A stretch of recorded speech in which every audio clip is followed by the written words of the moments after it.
오늘은 감당할 수 있습니까? 감당할 수 있습니까? 라는 제목으로 하나님의 말씀을 나누고자 합니다. 이전에 제가 가족들하고 이 관악구 안에서 정이 엄청 많다는 음식점에 간 적이 있습니다. 그 음식점에 가서 보니까 엄청 풍성하게 나오고 보기에도 너무나 맛있어 보이니까 이 들뜬 마음으로 음식을 먹으려고 하는데, 그 바로 옆 테이블에서 제 귀를 쫑긋 세우는 이야기를 하는 겁니다. 예수님은 말이야, 이런 분이야. 이런 이야기가 들려오는 거죠. 아빠가 목사님이고 엄마가 전도사님인 이 가정 가운데 너무나 집중이 되는 겁니다. 그런데 이게 또 듣는 모습을 알려주고 싶지 않아서 고개를 숙이고 먹는 척하면서 한쪽으로 계속 어떤 얘기를 하나 듣고 있었습니다. 그런데 더 놀라운 거는, 지금 생각해 봤을 때 너무 놀라운 거는 저희 함께 있었던 아이들도 한마디도 안 했다라는 거죠. 옆 테이블에서 나오는 이야기는 이러했습니다. 얘들아, 예수님이라는 분이 정말 대단한 분이야. 정말 좋은 분이야. 예수님을 만나면 그 인생이 바뀌어. 이런 이야기를 하는 거죠. 마치 바울이 예수님을 자랑하는 것처럼 옆에 있었던 그 남자분들이었는데요, 한 7, 8명 되는 분들이 그 얘기를 듣고 있는 거죠. 그런데 그 가운데 이 맞은편에서 비꼬는 듯이 한 분이 이렇게 답변을 하는 겁니다. 야, 나도 예수에 대해서 알아. 나도 기도해 본 적 있고 성경도 읽어봤고 예배도 드렸어. 그런데 우리 장인어른이 아파서 병원에 입원하셨을 때 너무 괴로워하시길래 내가 기도하고 예배도 열심히 드렸거든. 그런데 병은 낫지 않더라. 솔직히 나는 못 믿겠어. 이렇게 얘기를 하는 겁니다. 그것을 들은 이제 맞은편에 있던 분이 다시 자신이 바울이 된 것 마냥 막 예수님에 대해서 이렇게 얘기를 하고 설득을 하는 거죠. 그 가운데 이 비꼬듯 이야기했던 분이 단 한마디로 모든 이야기가 종결이 됩니다. 야, 너 계속 예수에 대해서 말할 거야? 그럼 나는 계속 너 앞에서 반대할 거야. 더 이상 하지 마. 반대할 거야. 이렇게 이야기를 했다라는 거예요. 이야기가 이제 종결되었는데 제 눈이 이제 옮겨지지 않는 겁니다. 왜냐하면 이 반대할 거야를 들었던 그 분이 갑자기 벌떡 일어나더니 옆에 있던 분들한테 야, 나가자 딱 그러시길래 화가 단단히 나서 그냥 나가버리시는 줄 알았어요. 그런데 시간이 지나니까 들어오신 거죠. 들어오셨을 때 제 코끝에 스치는 냄새가 담배 냄새였습니다.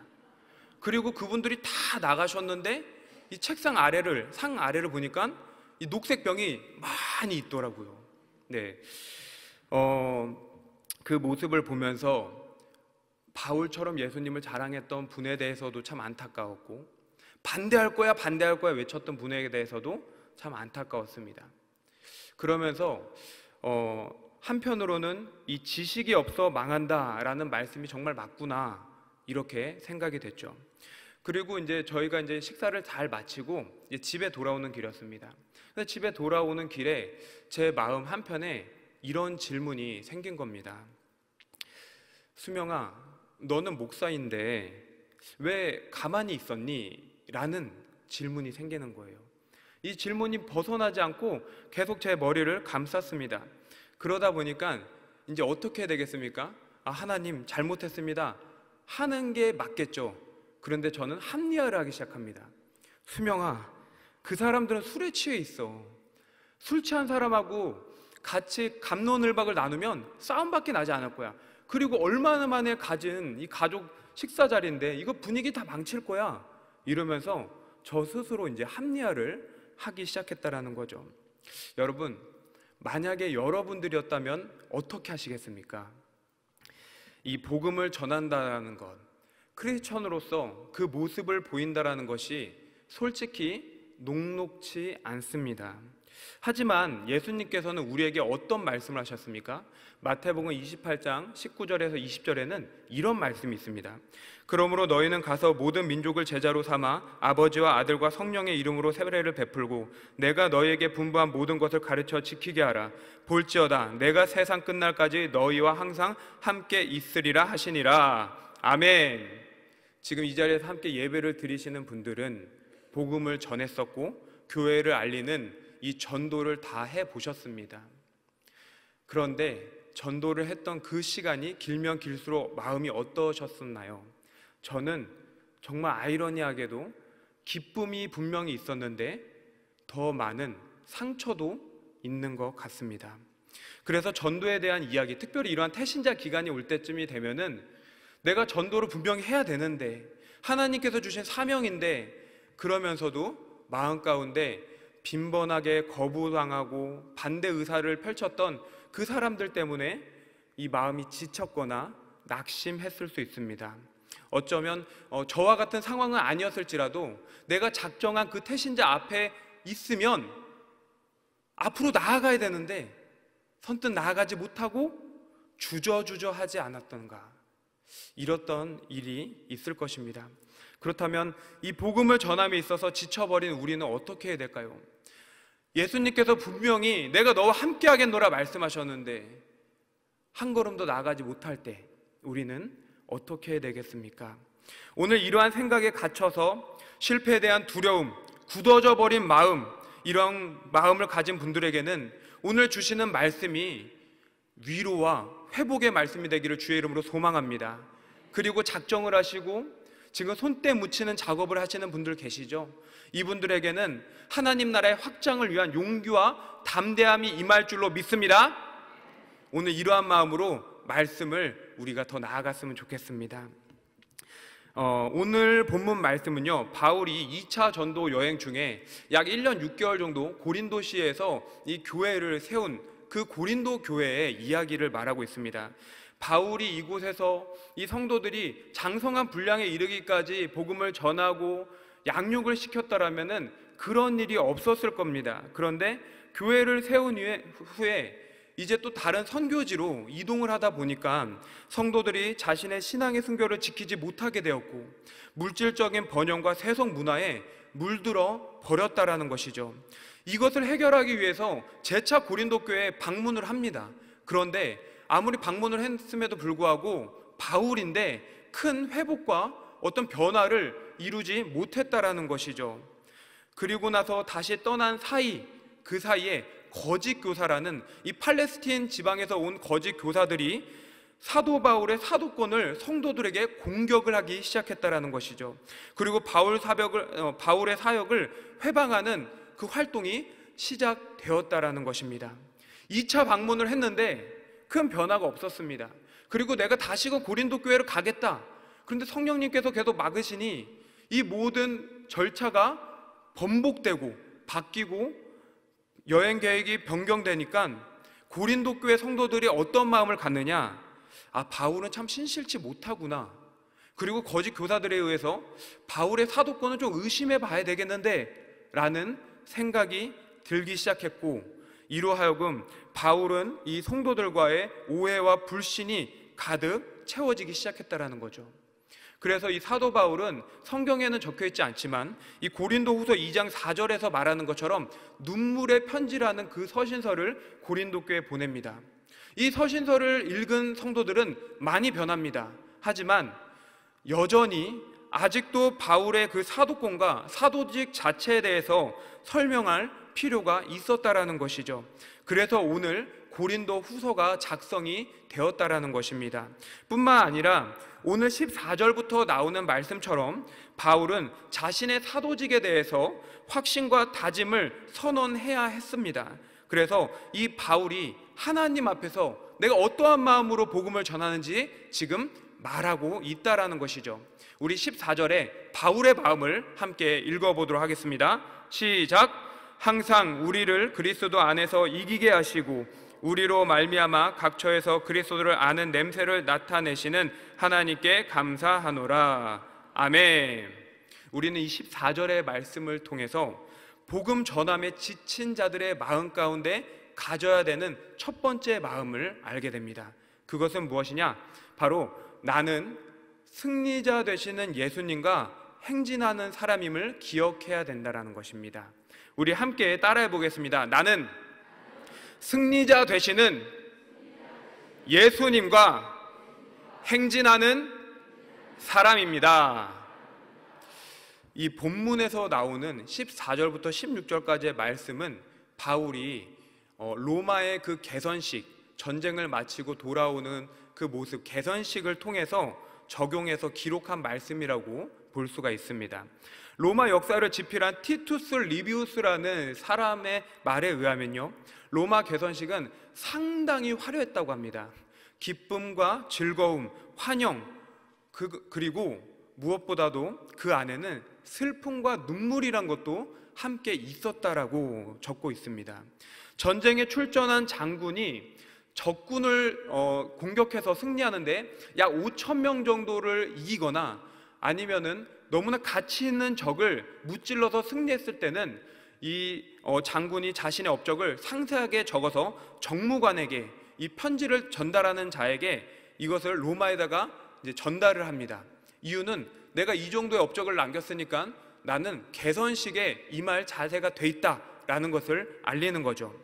개선식은 자신의 명예뿐만이 아니라 이 가문의 항구적인 영광에 이르기까지도 하였다라는 겁니다. 그래서 장군이면은 누구나 개선식을 원했다라는 거죠. 개선식의 진행은 이렇습니다. 가장 그 처음 행렬에는 나팔수들이 나팔을 불면서 모든 사람들에게 우리가 왔다라며 우리의 승리를 알립니다. 그리고 그 뒤에는 그 편지를 보냈던 정무관하고 원로원의 의원들이 함께 따라오게 됩니다. 그리고 그 뒤에는 이제 전쟁에 대한 전리품, 그 뒤에는 전쟁의 포로들이 오는데 이 전쟁의 포로에도 순서가 있습니다. 목에 로프를 감아서 이 마차에 탄 패전국의 왕, 그리고 그 다음엔 사슬에 매인 왕자들, 그 다음에는 이 적군의 사령관, 그리고 포로들이 이렇게 순차적으로 따라오게 되어 있죠. 그 다음에는 누가 나오느냐? 사람이 아니라 소가 나옵니다. 소. 번제물에 희생될 그런 번제물들이 함께 오게 되고요. 그 다음에 장군이 이제 입성을 하게 되는 거죠. 장군은 이 자주색 망토를 입고 한 손에는 독수리 왕관 장식이 있는 지팡이를 들고 한 손에는 월계수 잎을 흔들면서 내가 승리를 거머쥔 장군이라는 것을 말합니다. 그리고 이 장군의 뒤에, 이 마차 뒤에 한 노예가 같이 오는데 이 노예가 장군 옆에서 뭐라고 하느냐? 시끄러운 그 깊은 함성 소리 안에서 이 노예가 이렇게 말합니다. 당신도 한낱 인간일 뿐입니다 라는 말을 계속하는 거죠. 당신도 한낱 인간일 뿐입니다 라는 이 격언이 무엇을 말하느냐? 죽음을 기억하라 라는 메멘토 모리를 말하고 있는 것입니다. 특별히 우리가 이러한 개선식에서 집중해야 될 게 있는데 그것은 무엇이냐면, 개선식 하면은 기쁨과 환영, 즐거운 잔치, 이러한 모습에 막 사람들이 즐거워하는데 이러한 모습 말고도 보여지는 것이 하나 있었습니다.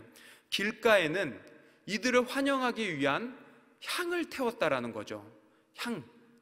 향이 태워지고 그 향기로운 냄새가 진동을 하였습니다. 그리고 개선식의 마지막 종착지가 어디냐? 이 하늘과 천둥의 신인 그리스의 그 제우스와 같은 로마의 주피터, 유피테르라고도 부르는데요. 주피터 신전에까지 가서 번제물을 태우는 종교 의식을 합니다. 그 종교 의식을 했을 때 또 향이 싹 피어오르는데 이 향내가 로마시를 전체를 휘 감싸게 된다라는 것이죠. 우리가 예수님을 믿는 사람들을 바라보면서 저 사람은 참 그리스도의 향기가 나타난다 했을 때 이 향기가 나온다라는 것은 바로 이 부분에서 시작이 됐다라는 거죠. 바울이 말하는 그리스도의 향기는 후각으로서 먼저 인식한 게 아니라 시각으로 먼저 인지하게 되었다라는 것입니다. 그리고 제가 서두에 말씀드렸을 때 이 개선식은 기쁨과 즐거움이 아니라 슬픔과 눈물이 있었다고 했는데요. 그 향기를 맡고 향기가 피어오르는 걸 보게 되었을 때 로마인들은 어떻게 생각했을까요? 우리가 승리했다, 우리가 생명을 다시 되찾았다라는 마음을 갖지만 포로들은 이제 죽었구나, 우리는 패배구나, 이러한 마음을 갖게 된다라는 거죠. 그래서 16절의 말씀을 보면 이 사람 저 사람을 구별해 생명과 사망을 표현했다라는 것입니다. 여러분 14절 말씀을 보면은 이런 말씀이 있습니다. 항상 우리를 그리스도 안에서 이기게 하시고 라는 말씀이 있습니다. 이 말씀 중에 이기게 하다라는 이 말은 헬라어로 드리암뷰오라는 단어를 사용하는데, 이기게 하다라는 것은 어떤 내가 이 패배자의 입장에서 결국에 전투에서 승리하게 되었다, 승리자에게 가담했다, 이런 뜻이 아닙니다. 이런 뜻이 아니라 드리암뷰오라는 것은 항상 언제나 승리하는 승리자와 함께 있기 때문에 나도 승리하게 되었다라는 것을 지금 말하고 있다라는 거죠. 똑같은 승리지만 그 시작점이 엄연히 다르다라는 거죠. 바울은 지금 고린도 교회 성도들에게 이것을 선언하고 있다라는 것입니다. 고린도 교회 성도 여러분, 나는 승리자입니다. 나의 이 사도직은 믿을 수 있습니다. 왜냐하면 나는 마치 로마의 개선식의 그 개선 행렬에 참여하고 있는 군사와 나는 동일하기 때문입니다. 무엇보다도 항상 승리하시는 예수님이 나의 대장 되시기 때문에 나는 언제나 믿을 수 있는 그 승리에 함께한 자이기 때문에 나의 사도직 믿으시기 바랍니다. 할렐루야! 바울은 이러한 마음으로 지금 14절을 설명하고 있다라는 겁니다. 사랑하는 성도 여러분, 태신자 작정을 했습니다. 기도도 하고 만남을 가지며 손때 묻히는 작업을 합니다. 그런데 상대방이 피하려 하고 외면하는 등 이 거부하는 모습이 한 차례 두 차례 보이면 우리 마음이 어떻게 될까요? 다치죠. 우리 마음이 괴로워집니다. 복음을 전함에 지치게 됩니다. 그럴 때 우리는요, 이 개선 행렬에 참여한 그 군사들의 모습을 상상해 볼 필요가 있습니다. 개선 행렬에 참여한 그 병사들의 모습이 어떨까요? 얼굴은 분명히 웃을 것입니다. 하지만 그들의 모습은 피투성일 수 있습니다. 육체적인 피로에 지쳐 있을 수 있고 마음의 상처와 트라우마에 쌓여 있을 수 있습니다. 하지만 그들은 어떻습니까? 끝까지 전쟁을 포기하지 않았다는 것이죠. 끝까지 전쟁을 함께 나아갔다는 겁니다. 누구와 함께 나갔습니까? 언제나 어디서나 승리하시는 예수 그리스도일 줄로 믿으시기 바랍니다. 그들은 승리한다라는 그 로마 장군을 믿어 의심치 않았기 때문에 나는 언젠가 개선식에 참여할 자가 될 것이라는 확신을 가지고 전쟁에 임했다라는 거죠. 패배자가 아닙니다. 우리는 승리자임을 믿으시기 바랍니다. 지치십니까? 포기하고 싶으십니까? 그렇다면 돌이켜 생각해야 합니다. 나는 어디에 소속되어 있는가? 나는 지금 누구와 함께하고 있는가? 우리는 언제 어디서나 승리자 되시는 예수님, 그 예수님의 승리가 곧 저와 여러분의 승리일 줄로 믿습니다. 네, 자, 두 번째입니다. 복음을 전함에 지친 자들이 가져야 하는 두 번째 마음 무엇이냐?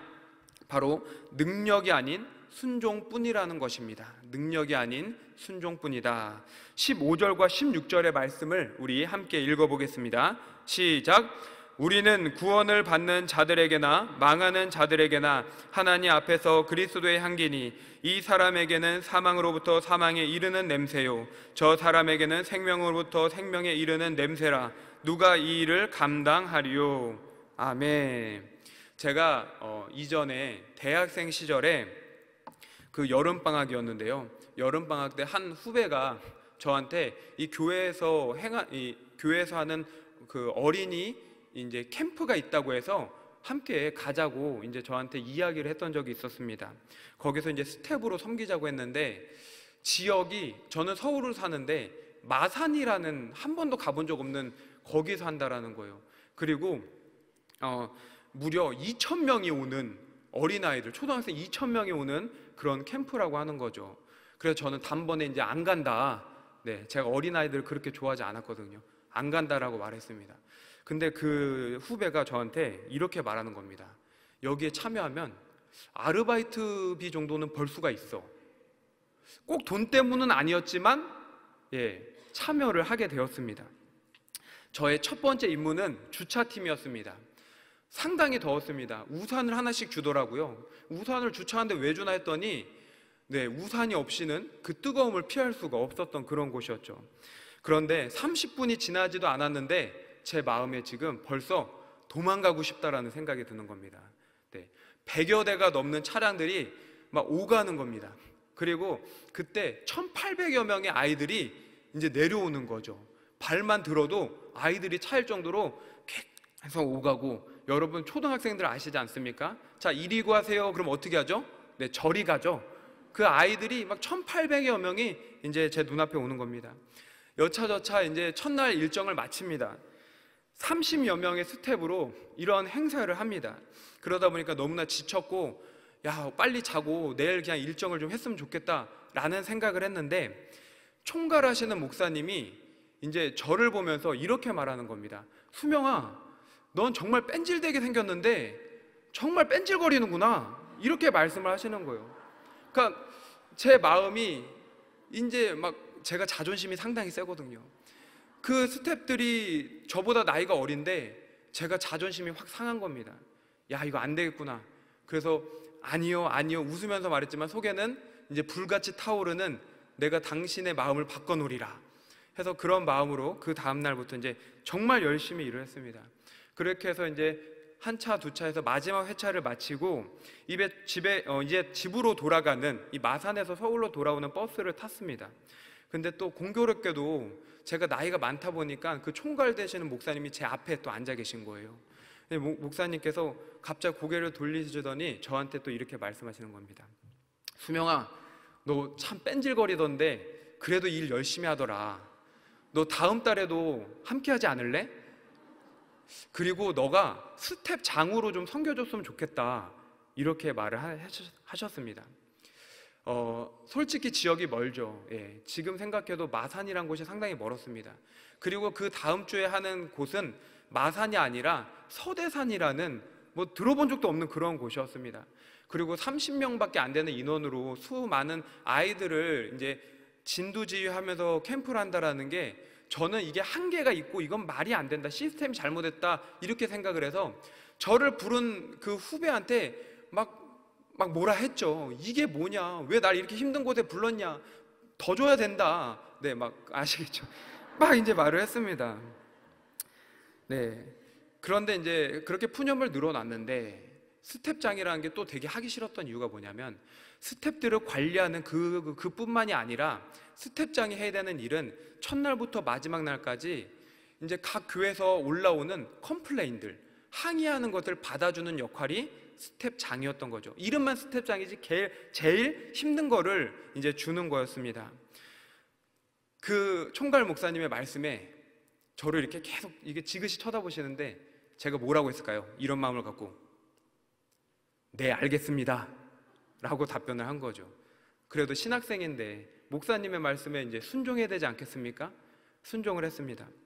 출발 전날부터 이제 긴장이 되는 거예요. 아, 나 못하는데. 기도가 절로 나왔습니다. 버스를 타고 서대산까지 가는데 기도가 끊이지 않는 겁니다. 눈을 감고 자는 척했지만 계속 기도를 했습니다. 캠프 첫날이 시작됐습니다. 어김없이 이제 센터 그 중심지로 막 교회에 교사분들이 오는데 막 황소가 오듯이 막 다다다다다다 오시는 거예요.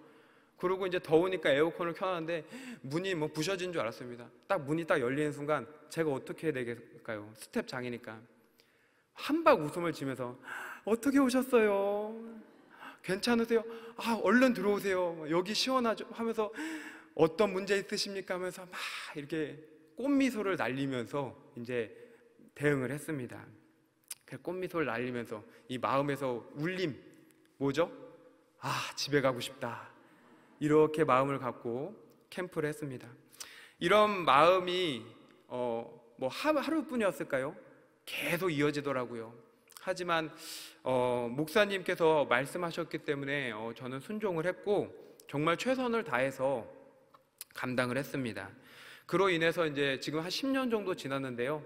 당시에 함께 일했던 스태프들하고 지금도 연락을 하고 있고, 네, 그 총괄 목사님하고도 계속 끈이 이어져서 연락이 되고 있습니다.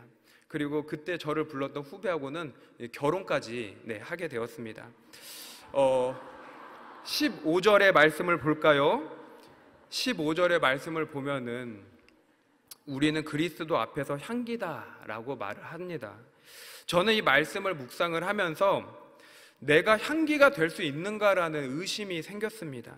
왜냐하면 16절을 보면은 이 냄새는 사망으로부터 사망에 이르는 냄새고 생명으로부터 생명에 이르는 냄새라라고 말을 했는데, 나는 이런 변화를 줄 수가 없는데 라는 생각이 들더라고요. 무명의 신학자가 15절의 말씀을 해서 향기란 단어를 놓고 이렇게 해석을 했습니다.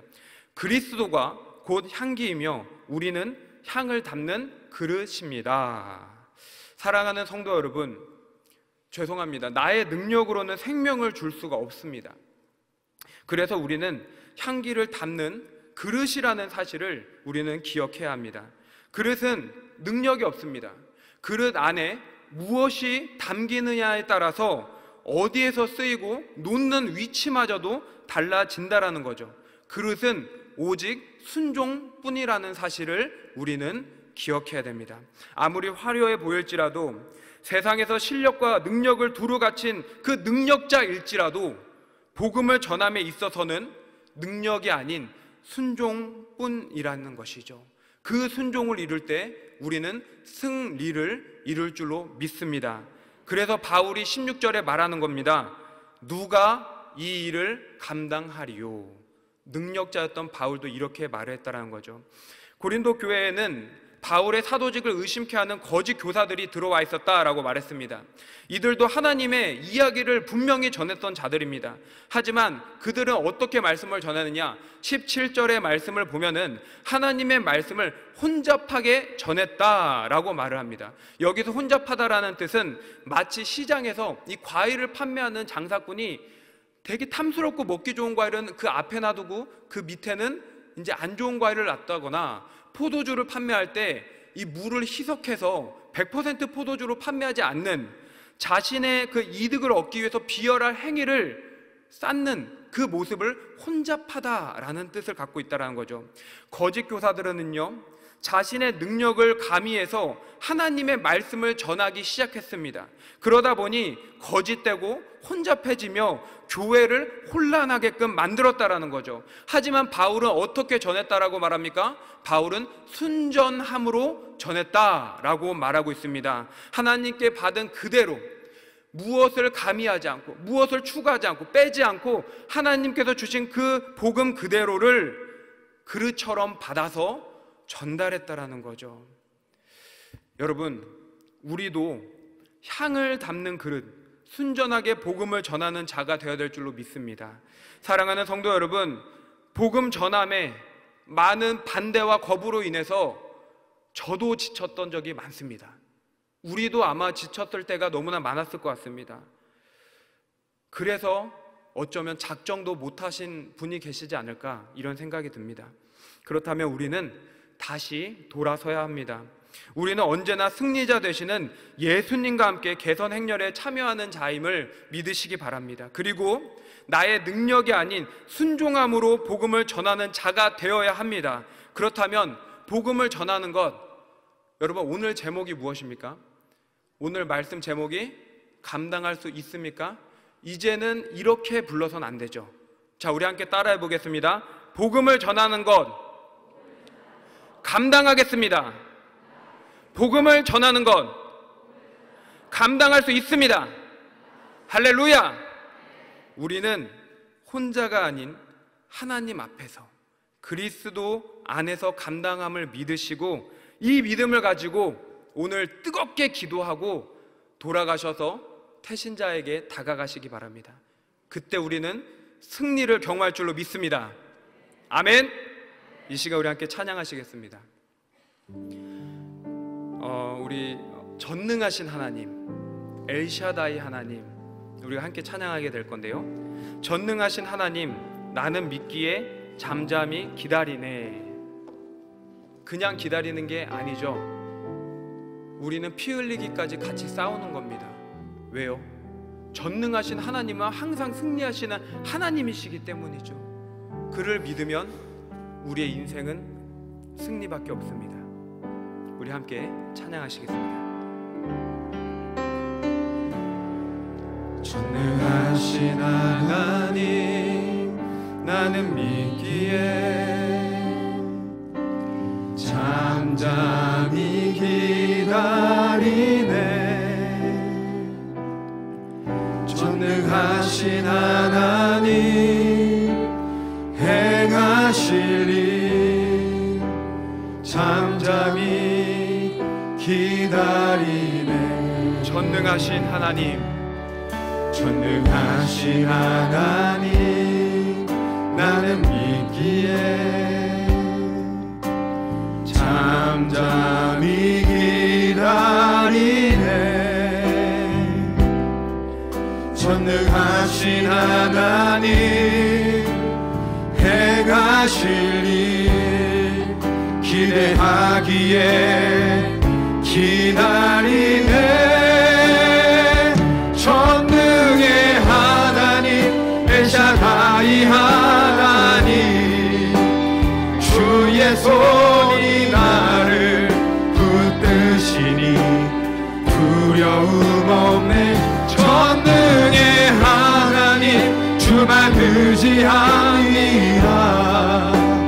삶의 끝에서 시작하시는 엘샤다이. 우리 오른손 들고 찬양합시다. 전능의 하나님, 전능의 하나님 엘샤다이 하나님 그 하나님을 믿습니다. 주의 손이 나를 붙드시니 두려움 없네. 전능의 하나님 주만 의지합니다. 삶의 끝에서 엘샤다이 역전의 하나님, 엘샤다이 역전의 하나님. 이 시간 우리 다 함께 기도하며 나아갈 때 주님은 전능하신 하나님이십니다. 주님은 역전의 하나님이십니다. 하나님, 나는 패배자가 아닙니다. 주와 함께하기 때문에 나는 언제나 어디서나 승리자일 줄로 믿습니다. 복음을 전함에 하나님 피투성이가 되어서 내 모습이 지쳐 보여서 하나님 내가 주 앞에 나아가는 것을 꺼려합니까? 이제는 다시금 일어서길 원합니다. 주님이 나와 함께하기에, 주님이 나의 전부시기에 나는 승리자일 줄로 믿사오니 이 믿음 가지고 나아가겠습니다. 주여 나와 함께하여 주시옵소서. 우리 함께 두 팔을 높게 들고 주여 한 번에 치며 기도하겠습니다. 주여! 전능하신 하나님 아버지 붙들어 주시옵소서. 하나님 아버지, 나는 연약하지만, 나는 부족하지만 주님께서 나와 함께 하시기에 나는 언제나 하나님 승리자일 줄로 믿습니다. 나는 언제나 하나님 아버지 주님의 그 놀라우신 하나님 그 개선식에 개선 행렬에 참여하는 자일 줄로 믿습니다. 주님 나와 함께 하여 주심에 하나님 주님께서 나는 언제나 주님의 말씀대로 일어설 줄로 믿사오니 끝까지 주의 이름 피우고 손가락을 가지고 나아갈 수 있도록 주여 역사하여 주시옵소서. 하나님 아버지 은혜를 내려주시옵소서. 하나님 아버지 두려움을 사라지게 하시고 용기와 담대함으로 하나님 십자가 보혈의 능력 가운데 하나님 주님께서 말씀하셨던 그 복음의 능력, 하나님 그 든적함으로 하나님 이 시간 나아가기로 합니다.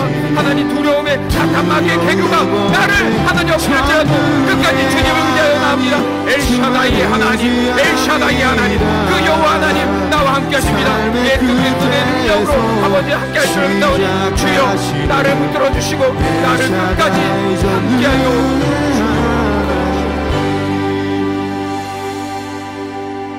전능하신 하나님 아버지, 나는 승리자입니다.